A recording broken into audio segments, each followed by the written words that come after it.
bienvenidos a un nuevo Mates con Historia. Bueno, espero que estén muy bien. Y hoy arrancamos, como habíamos prometido, con la historia de la Iglesia Católica,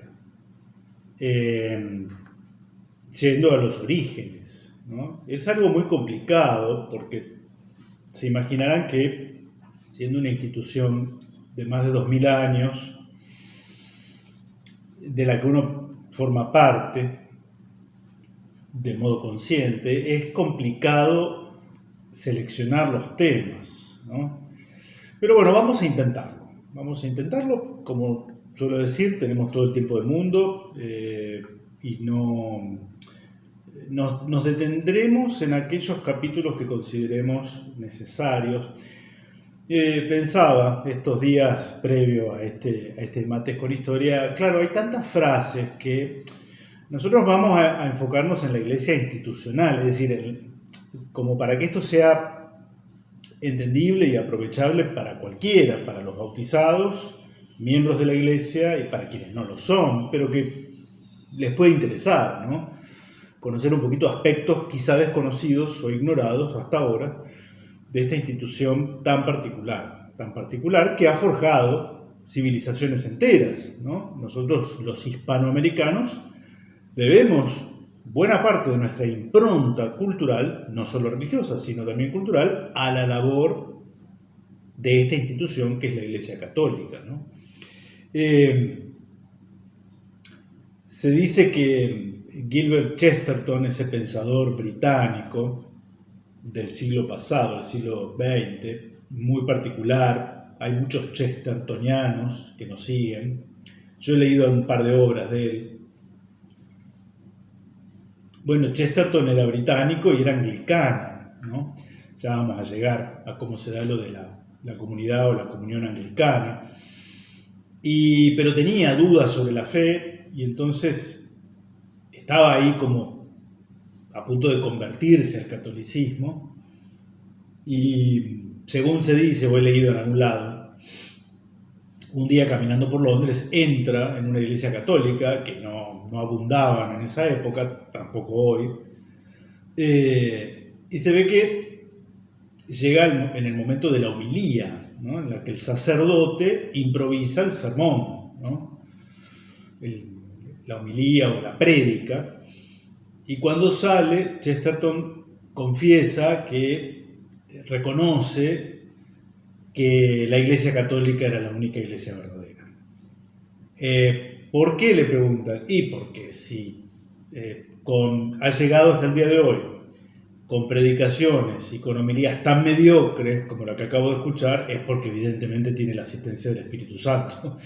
O sea, dando a entender que esta dualidad, ¿no?, de la iglesia humana formada por hombres, varones y mujeres de su época, pero al mismo tiempo una institución divina fundada por Cristo, ¿no?, que tiene una asistencia especial del Espíritu Santo. Otra frase atribuida a Napoleón Bonaparte, parece ser que Napoleón Bonaparte, reuniéndose o estando reunido con algún alto dignatario de la iglesia, algún cardenal, ¿no?, le habría confesado su intención de destruir a la iglesia. Para mí esto es propaganda británica en contra de Napoleón, pero bueno, se dice, ¿no? A lo que el cardenal o el dignatario eclesiástico en el momento le habría retrucado, le habría dicho: me temo que su excelencia va a ser imposible, porque ni nosotros lo hemos logrado en 1800 años, ¿no? Como diciendo, ni nosotros, los propios bautizados, hemos logrado destruir lo que en el fondo es una obra de factura divina, ¿no? De factura divina. Y algo que también va a marcar la particularidad de la iglesia, lo iremos viendo no en este capítulo. Hoy nos vamos a referir, le vamos a tratar de poner por título la iglesia, rama dentro del judaísmo o iglesia universal, ¿no? El cristianismo. ¿Va a ser una secta dentro del judaísmo o está llamado a otra cosa, ¿no? Vamos a leer parte del libro del padre Alfredo Sáenz, La barca y las tempestades, que algunos ya me lo han sugerido, lo tengo en PDF Me parece muy atinado. Por lo menos hoy vamos a referir a lo que dice el padre Sáenz respecto de este primer inicio, de este comienzo, ¿no?, de la iglesia, a partir de aquel primer Pentecostés, ¿no? Pero bueno, la frase, ¿no? La frase es las palabras con las que el mismo Cristo se dirige a Pedro, ¿no? De los 12 apóstoles, él los separa a Simón, Pedro, y esas famosas palabras en las que él les dice, tú eres Pedro, ¿no? Y sobre esta piedra, Petrus, piedra, y sobre esta piedra edificaré mi iglesia. Y los poderes o las puertas del infierno no prevalecerán sobre ella. Le da la seguridad, ¿no?, de que podrán venir tempestades, huracanes, tsunamis, lo que fuere, pero los poderes del infierno no prevalecerán sobre ella. Esto es algo importante. Los cristianos sabemos cómo termina la película. Lo sabemos. Triunfa Cristo y la iglesia al fin de los tiempos. Pero claro, no nos es lícito quedarnos de brazos cruzados, ¿no? Saber cómo termina la historia, dicho esto por nuestro Divino Redentor, no nos autoriza a quedarnos de brazos cruzados. Cada época nos marca una tempestad, si no en pleno desarrollo, a las puertas, y nos impone el deber ético y moral de estar a la altura de los requerimientos, ¿no?, y de nuestra obligación como bautizados en nuestro hoy, aquí y ahora, ¿no? Bien, dicho esto, esta introducción, acá también había notado, también es cierto que para los bautizados la realidad visible de la iglesia no nos tiene que confundir en cuanto a que la realidad de la iglesia va más allá de lo visible, ¿no? Va más allá de lo visible, y por eso se nos enseña de que hay una iglesia militante o peregrina, en la cual estamos nosotros, acá, en este mundo, en esta tierra, en este valle de lágrimas, dando la pelea, el combate, ¿no? Iglesia militante, en lucha, ¿no? O peregrina, si quieren, ¿no?, una versión un poquito menos belicosa. Hay una iglesia purgante, las almas del purgatorio, son iglesia también. Por eso el deber nuestro de rezar acá en la tierra por ellos, por las benditas almas del purgatorio, ¿no? Y hay una iglesia que es triunfante, la iglesia triunfante, los que ya están contemplando cara a cara a Dios, ¿no?, los que ya han triunfado, los que ya tienen esa visión beatífica, ¿no? Las promesas de nuestro Señor Jesucristo: venid benditos de mi Padre y recibid en herencia el reino que les ha sido preparado desde el comienzo de los tiempos. Entonces, iglesia militante, la que estamos nosotros acá en la tierra, iglesia purgante y iglesia triunfante. A veces uno ve la actualidad de la iglesia y parece que hay algunos esforzados en crear una cuarta categoría no prevista hasta entonces. Sería una suerte de iglesia claudicante. Bueno, pero esto es una humorada mía, un poquito de humor yurmaniano. No existe esta categoría. Iglesia claudicante, pareciera que en algunos momentos la iglesia o parte de sus miembros cede ante las presiones del mundo.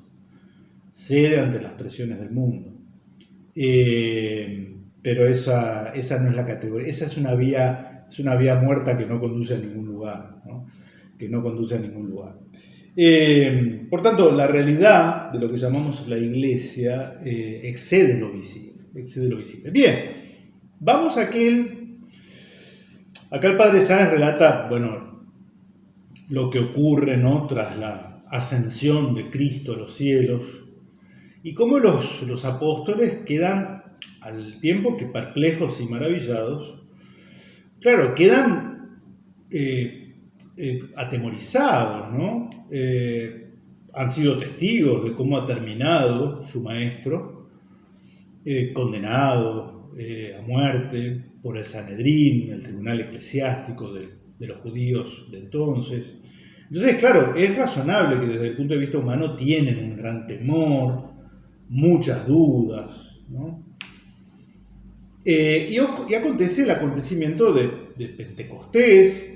No vamos acá a abundar en relatos del Evangelio, ¿no? De la Biblia, si quieren, pero esa jornada en la que estando todos reunidos junto con la Santísima Virgen, reciben la visita inesperada del Espíritu Santo, ¿no? Que los transforma,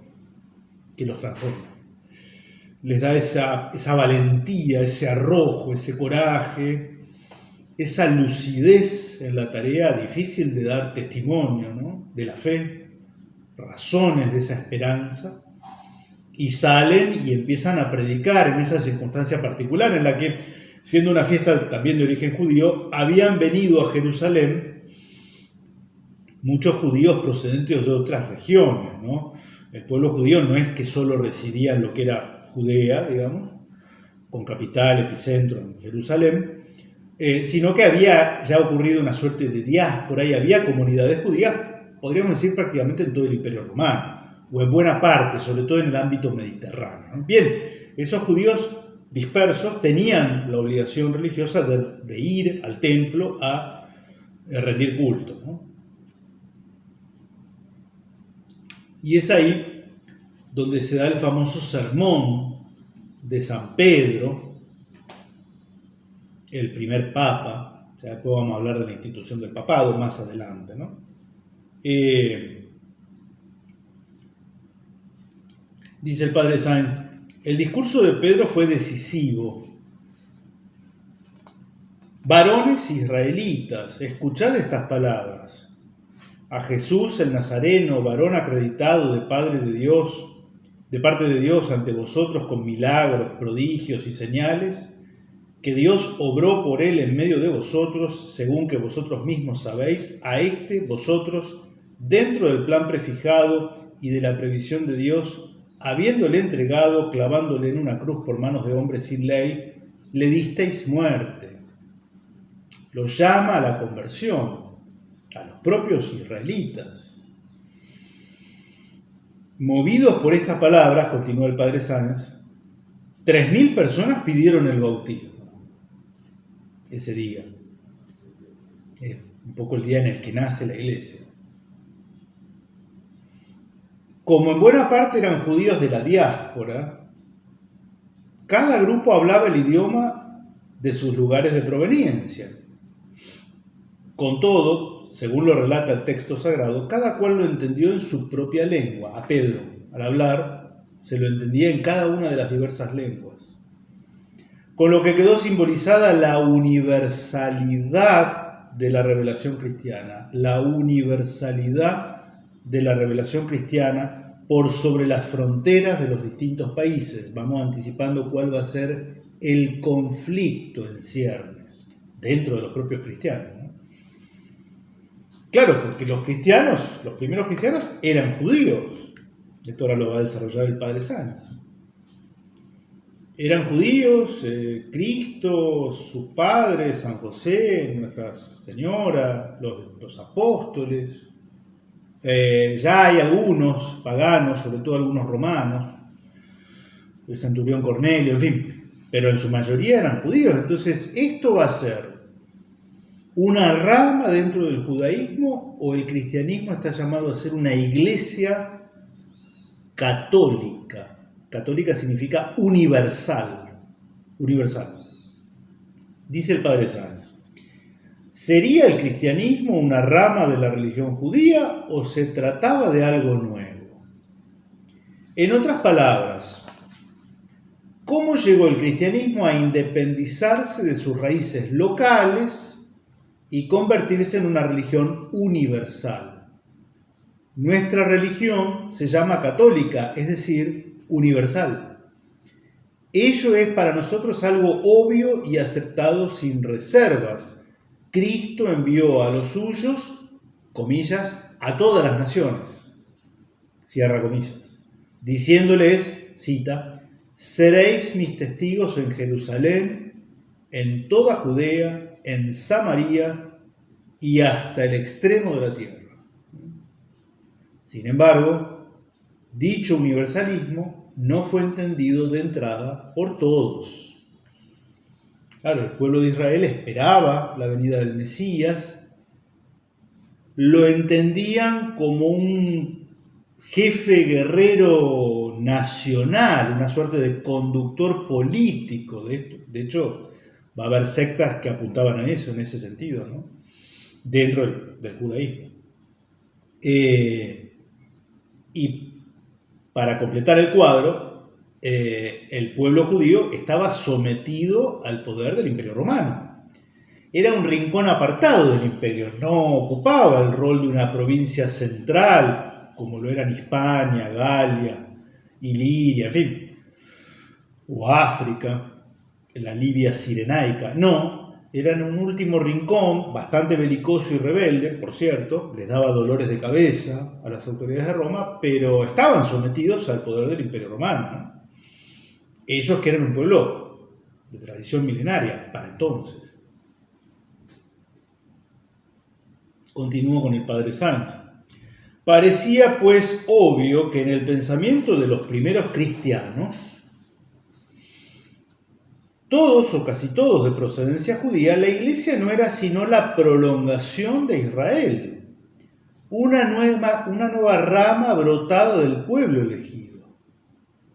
La iglesia era judía, judío su divino fundador, judía su madre, judíos los apóstoles, judíos sus primeros miembros, aquellos 3.000 hombres que se convirtieron a raíz de la predicación de Pedro el día de Pentecostés, eran también judíos. Cuando el apóstol les decía, varones israelitas, escuchad mi palabra, estaba hablando exclusivamente a judíos. Y más tarde, cuando los enviados de Jesús, apóstoles y discípulos, fueron recorriendo Palestina, se detenían solo en las ciudades donde existían comunidades judías. Iban a las sinagogas y allí anunciaban que el Mesías, por ellos esperados, ya había llegado. No era otro que Jesús de Nazaret, el hijo de María. Como se ve, la iglesia hundía sus raíces en la sinagoga. Continúa el padre Sáenz. Pues bien, para los primeros cristianos la iglesia era algo así como una rama de la sinagoga. Una rama peculiar, por cierto, diferente, ya que no era incluible ni en las filas de los fariseos, con sus filacterias en la frente, donde llevaban la ley de Moisés, ¿no? Aún hoy. Ni tampoco de los saduceos, porque no huían como estos del mundo, en fin, las distintas ramas, ¿no?, del judaísmo existentes en el tiempo de Cristo. Era una rama a la que Dios había revelado el sentido real de las profecías, por lo que podían anunciar con certeza, ha llegado el Mesías. A la sinagoga no se podía entrar sin ser miembro por nacimiento o por adopción del pueblo de Israel. Hoy se nos hace difícil de entender esa manera de pensar, tener que renunciar casi a la propia nacionalidad para hacerse miembro de ese pueblo pequeño, universalmente despreciado, objeto de odio para todo el género humano, como decía Tácito, y luego el mismo San Pablo. Ahora vamos a hablar de San Pablo, ¿no? Renunciar a ser griego o romano para hacerse judío. Con todo, así lo han de haber entendido inicialmente aquellos cristianos. Ni hubieran podido entenderlo de otra manera si no recibían una nueva luz sobre dicho problema. Tal sería la primera gran encrucijada en la historia de la Iglesia. ¿Sería el cristianismo asimilado a Israel una religión nacional o sería católico, o sea, universal, ¿no? Y acá menciona las persecuciones del Sanedrín, el título, ¿no? Es decir, las autoridades que habían encarcelado a Cristo y lo habían hecho condenar a muerte.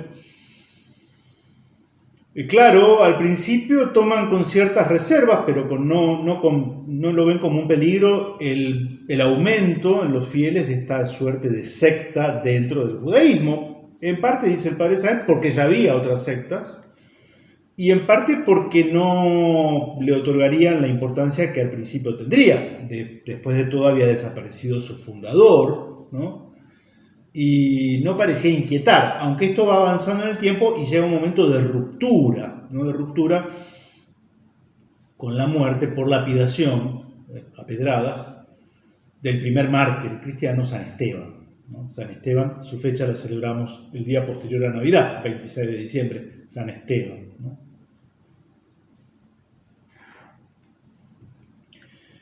Y acá aparece la figura de San Pablo. Comenzó entonces a desencadenarse la persecución. La iglesia tuvo su primer mártir en el diácono Esteban.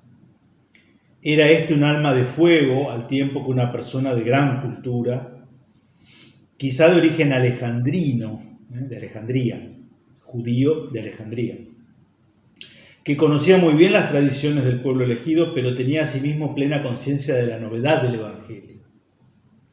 Convencido como estaba de que no había que echar vino nuevo en odres viejos. La metáfora, ¿no? Muy evangélica. Vino nuevo en odres viejos.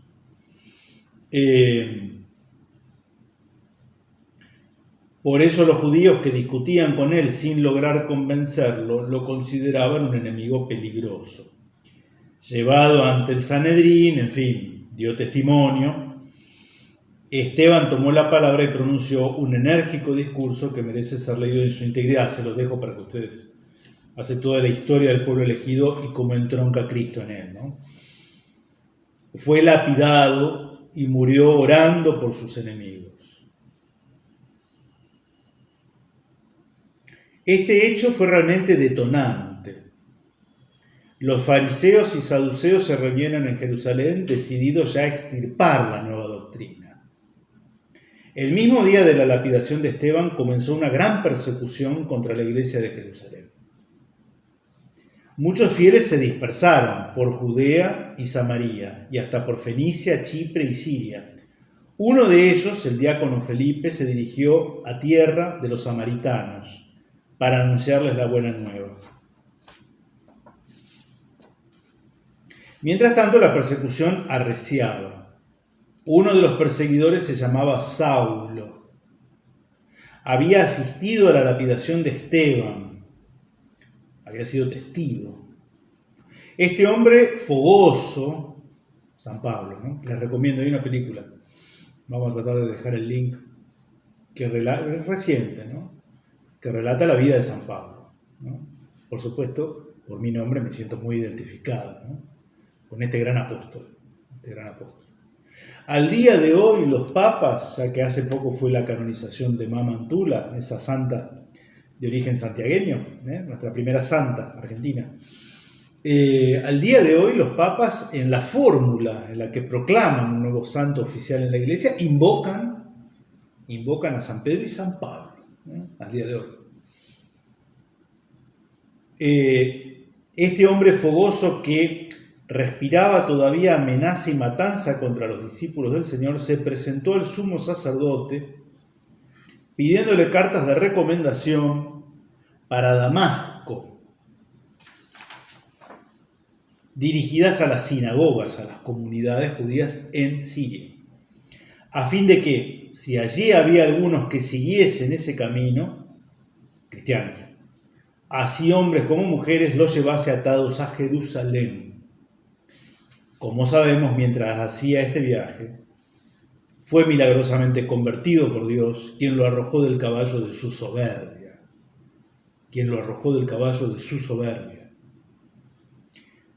De allí pasó a Arabia, donde se recogió en la soledad.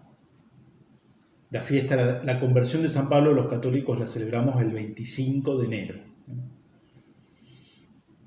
Y se fue disponiendo para mejor cumplir la alta vocación que le había sido revelada por el mismo Señor. Vuelto a Damasco y amenazado de muerte por los judíos, enfurecidos ahora contra él, se escapó de noche ayudado por los fieles. Dirigióse entonces a Jerusalén para conversar con el jefe de los apóstoles, Pedro. Allí permaneció 15 días. Y ahí va a tener un poco lugar, y voy cerrando, lo que llamamos los católicos el Concilio de Jerusalén, el primer concilio de la Iglesia, donde se reúnen nuestros primeros ministros, diríamos, los primeros sacerdotes, en un ambiente de gran colegialidad y también de gran confraternidad en la fe, y discuten esta primera gran cuestión, porque había comunidades que a los paganos, sobre todo de origen griego, es decir, no judíos, gentiles, como se los llamaba, para hacerse cristianos les pedían que cumplieran con aspectos formales de la ley mosaica, de la ley judía. Por ejemplo, que no comieran determinadas comidas o que se circuncidaran, como hacían los judíos. En cambio, otras comunidades no exigían esto para ser cristianos. Y acá surge, ¿no? Tienen que decidir esto.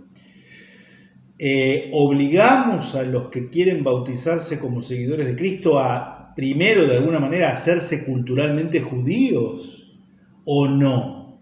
Y triunfa la posición, luego de deliberaciones, yo lo sintetizo, por la que triunfa la posición de una iglesia universal, ¿no?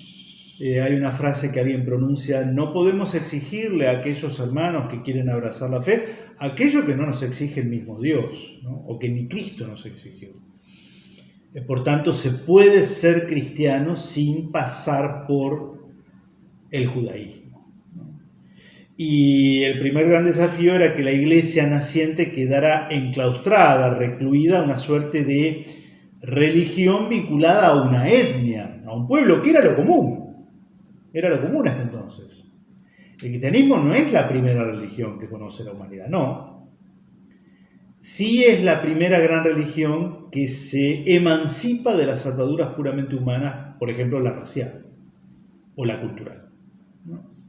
Entonces, estas palabras, ¿no?, tienen para nosotros esta impronta, ¿no? Id y predicad el evangelio a todos los pueblos del mundo, a todos los pueblos, todos. Paganos, judíos, esquimales, negros, blancos, amarillos, todos. Por eso lo de católica, es una iglesia universal. No está recluida o reservada a una etnia, a una lengua, a una raza o a una cultura, ¿no? Bien, ¿vieron qué interesante, ¿no?, que ir a esos orígenes? Tenemos muchos capítulos por delante y espero que les resulten de interés. Ayúdenme con la difusión si lo consideran. En los próximos vamos a ir viendo las comunidades cristianas en el Imperio Romano. Es decir, hoy vimos este primer gran desafío dentro del pueblo judío. La iglesia se va a expandir, pero lo hace dentro del marco de una cultura y de una organización política, cultural, militar, económica, que era el Imperio Romano, que era pagano. Iremos viendo esto porque esto se va a desarrollar en los primeros 3-4 siglos de la Iglesia, ¿no? Entonces da para varios capítulos. Vamos de a poco. Les dejo un saludo. Espero que estén muy bien. Buena semana. Nos vemos la próxima semana.